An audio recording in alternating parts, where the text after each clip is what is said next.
All right, so we've got the recording is going, so we can do an official greeting. So Wisconsin, congratulations on making it to the national finals. We are delighted to see you. Welcome to Unit 3. My name is Emily Voss. I'm the We the People coordinator for Virginia, joining you from James Madison's Montpelier. So you have Madisonian vibes today. And in just a second, I'll hand things over to your judges. They'll introduce themselves and then invite you to do the same. And then they'll go ahead and proceed with reading your question. And then we'll get to hear from you with your 4-minute prepared statement and the follow-up questions from the judges. So with that, let me pass things over to the judges. Okay, well, thank you, Emily, and hello, Wisconsin. Great to see you. Today now is this west or east? I don't want to. Yes, this is west. West. Okay. Okay. Well, we had somebody from East. My name is Joe Stewart, and I teach at Clemson University in South Carolina. And I think there was a member from the East team that came down to us a year or so ago as a student. But I'm always happy to see people from Wisconsin. And I've been involved in the program for quite a while. And look relaxed. We look forward to learning from you, and we're going to have fun today.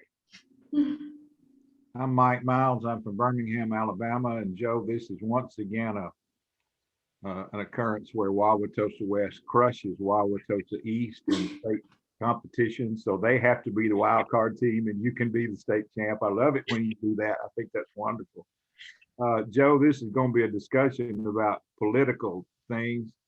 And it's always fun to see a coach of a team think ahead, plan ahead, and take a political advantage over somebody. The coach of this team had Lindsey Reed at his wedding, I guess thinking he would, garner good faith from Lindsey if he didn't already have it. Chad, that was a good move, buddy. I think that was pretty smart. And Lindsey. Chad, are you sure you're legally married, Chad? That's the other thing. It's a good question, Chad. You got to admit, that's a good question he just raised. But Lindsey loves you, Chad, and he loves this team. He loves this school, but he loves this team. He's bragged on you to us big time. Big time he's bragged on y'all. So we've been, especially in this year of how difficult this is, as Dr. Rogers says sometimes, he's bragged on y'all a lot. So we hadn't been able to wait to see y'all. We're glad to see you this morning. Impressed us with how smart you are. Chad, good to see you, man. I'm Donald Rogers. I taught history at Central Connecticut State University, where I'm now retired, but I also have a PhD from the University of Wisconsin in Madison. So go Big Red. It's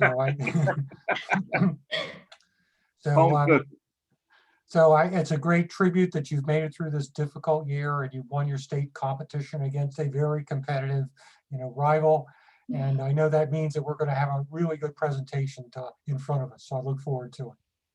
Well, Donald, you and I was on the faculty at Wisconsin for at least a semester as a distinguished visitor. I think they emphasized the visiting part more than the distinguished part.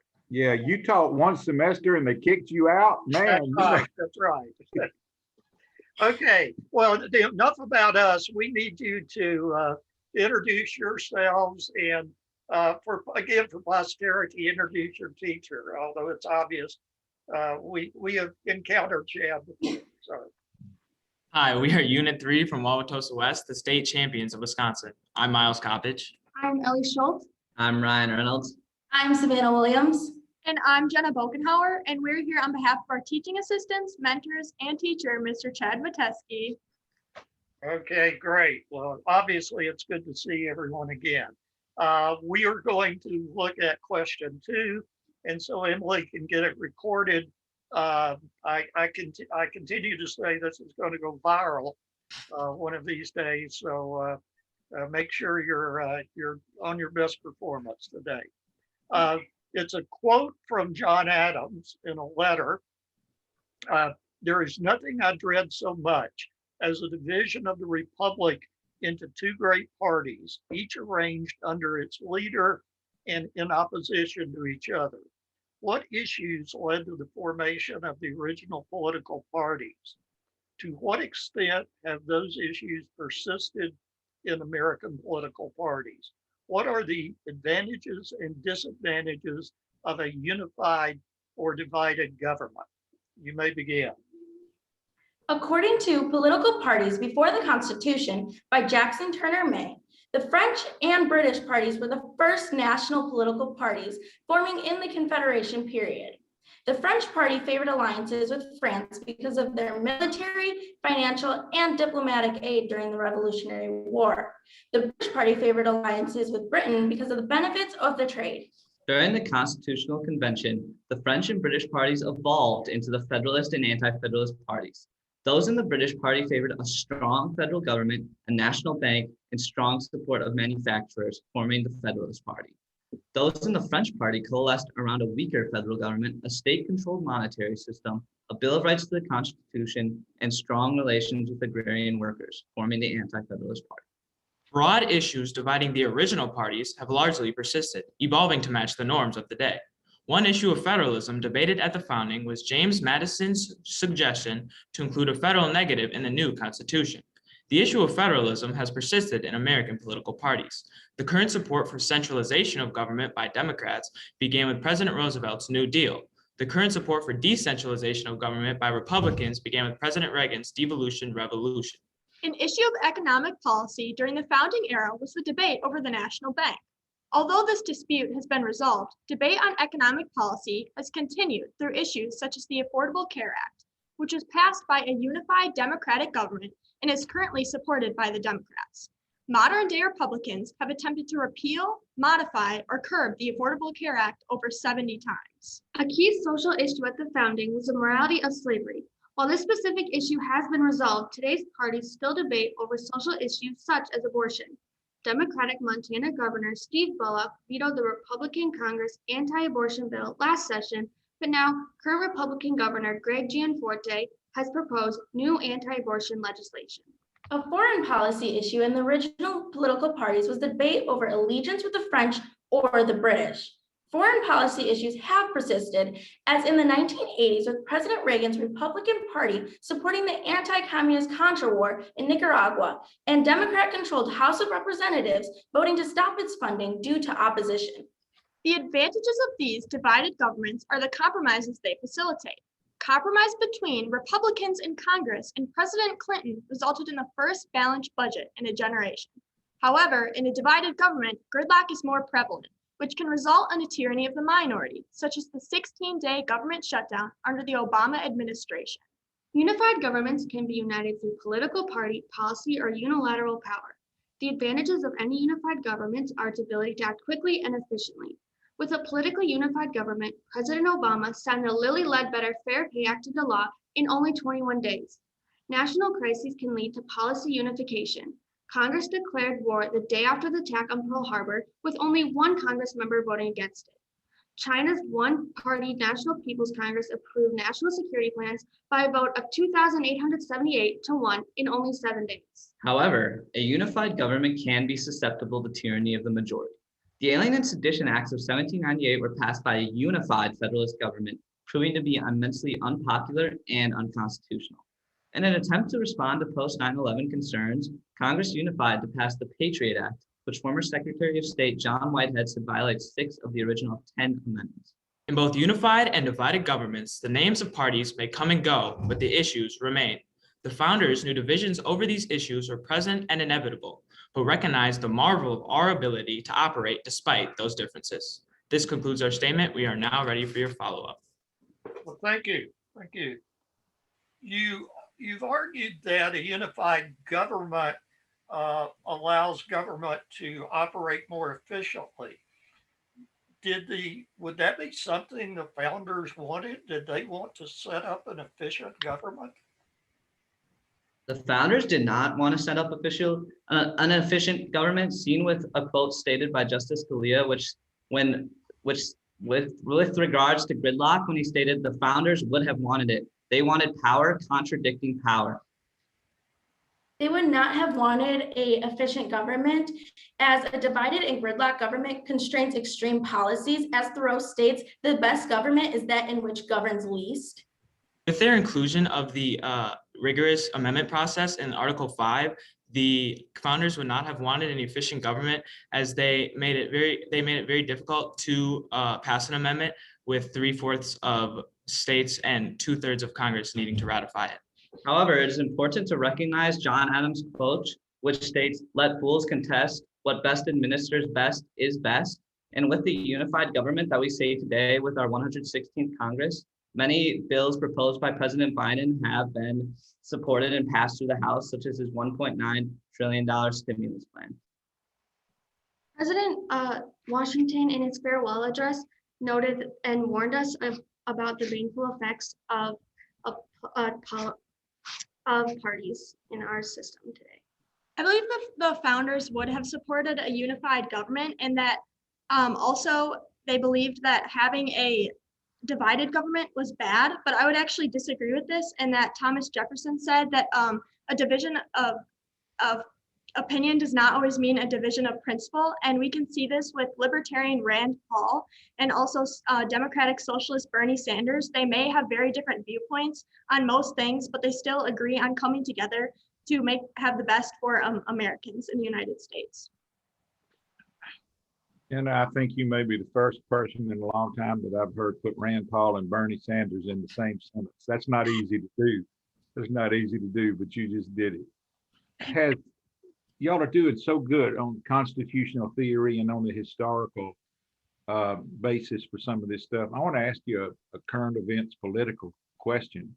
Has Citizens United changed what an individual representative, whether it's in Congress or in the state legislature or on a county commission, represents? I know that if I was a representative from somewhere, I would know who supported me and who didn't. I would know who voted for me. But if it was a bill that was up on healthcare and I had taken $50,000 from the pharmaceutical companies and $75,000 from the insurance companies, from the insurance lobby, and the Nurses Association had not supported me, and the bill comes up, is my constituency the people back home? And I know that's an easy answer to say, but in real life, is my constituency the industries, the lobbyists that gave me a large enough contribution to help me get there in the first place? Who's my constituent? Well, ultimately, Citizens United v. FEC upheld the precedent set in Buckley v. Balo. And when people elect representatives of themselves, they can either elect a perceived delegate or trustee. And many would prefer that people act as a representative acts as a trustee, considering that they want which governs best. And this can be seen when Senator Mendez was angered, showed loyal opposition by being angered at President Biden's statement that he would keep the refugee cap at 16,000 instead of the proposed 52,000 at the start of during his presidential run. Virtue can be shown when representatives act as trustees rather than delegates. We can see this with Republicans who voted for President Donald Trump's impeachment, such as Republican Tom Rice, who even tweeted out, "I have backed this president through thick and thin, but this utter failure is inexcusable." Your ultimate duty is to honor the people of your constituency. As in Federalist 49, James Madison stated that the people are the only legitimate fountain of authority. And because you are elected, you owe this to the people to represent their interests and not represent the corporations that may be pressuring you with a dollar amount. That's the most comprehensive answer to that question I'm going to hear all day. I think that was a good answer. Dr. Roger. Looking through American history, have there been instances where the political party's system has failed? The political party system has failed with Richard Nixon and his Republican Party's Southern strategy, as stated by his advisor, Lee Atwater, as they were playing to Southerners' racist tendencies. And because of this, I believe they were manipulating the American population and gearing them towards more racist views in the South, especially, thus being a failure of political parties.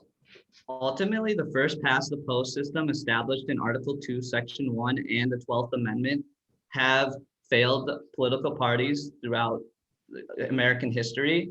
And this can be seen with Duverger's law, which states that only two parties shall arise and have actual competition for representation in government. And this can be seen when many third parties have not been represented, such as the Constitution Party. Ultimately, political parties have failed through divisions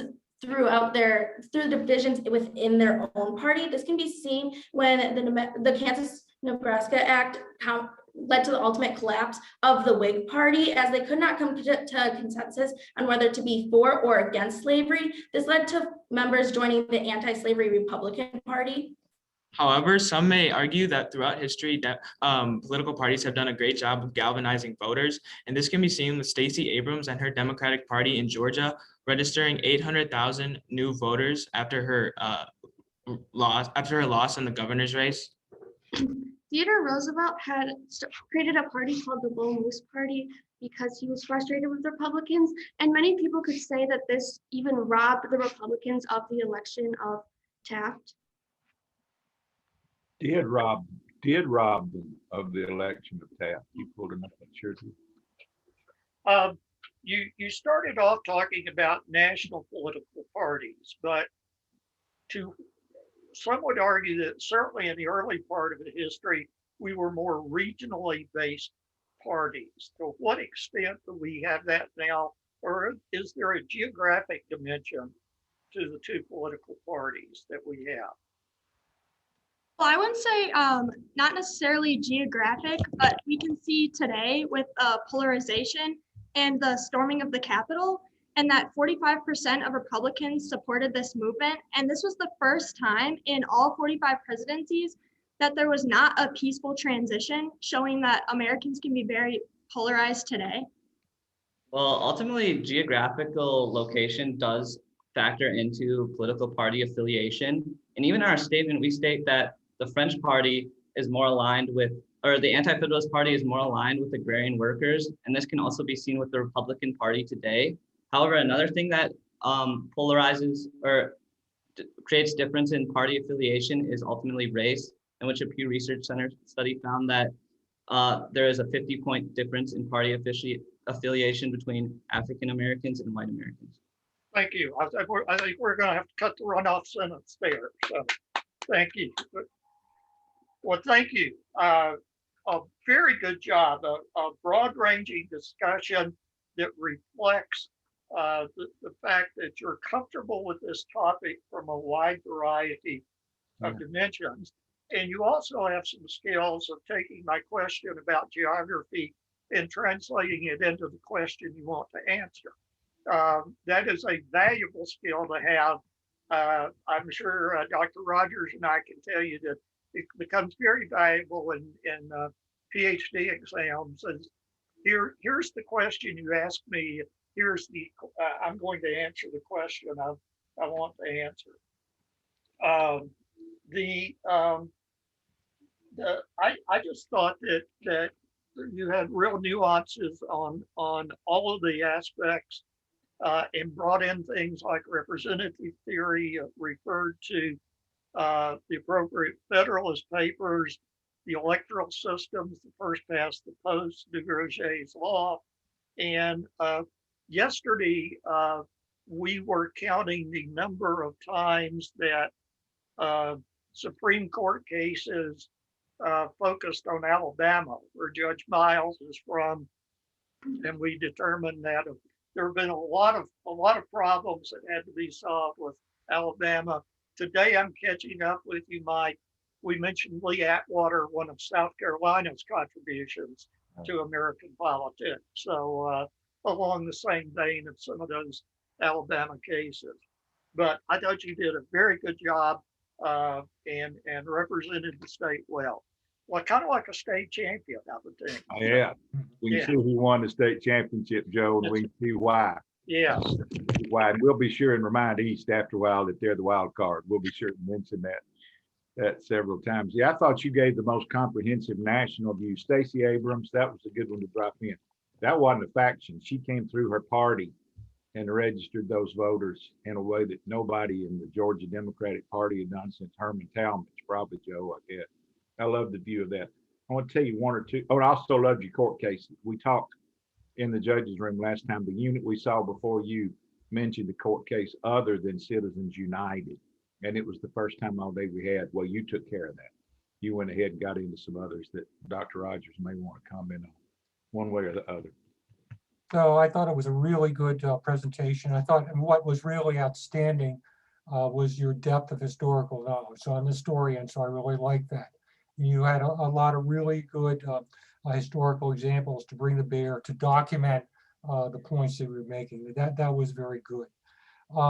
I thought that in response to our questions, I mean, I observed your system of communicating with each other with your finger. That's very good. I wonder how you do this in person. If you have a system in person to do that. So, so you're really good at offering different points of view. Sometimes that made it unclear what the team answer was.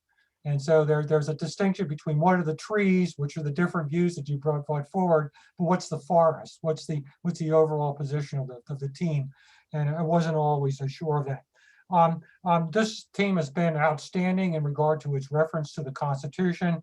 Mentioning of Article 2, the electoral process and the 12th Amendment is excellent because it goes a long way, as we know, towards structuring in a two-party system and making it difficult for third parties to have a voice in an electoral election, national election. That was good. Speaking as the historian, you're right about going to Jackson Turner, Maine, who's a historian of the sort of the Articles of Confederation period. He's somewhat, been passed by other historians more recently. You're right that we see the kernel of the parties, as Maine explains, in the Confederation period, but we need to be careful about saying that was the genesis of the parties that emerged in the 1890s. And one example, which sort of is applied by your answer, is, look at James Madison. James Madison during the 1880s and the Constitutional Convention was a Federalist. He, as you point out, was the one who introduced the congressional negative of state legislation, supporting national power. So at that point, he looks like a Federalist, but we roll the story into the 1790s, and he's a Jeffersonian Republican. He switches sides.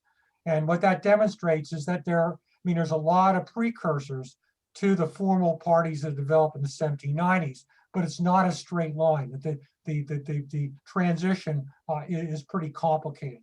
So you could have, that this is a nuance, but you guys have the historical depth. You could have gotten into that, those details. So it's a great presentation. There's so much depth, so much to talk about. We need another half hour. That's a sign of a good presentation. So thank you very much.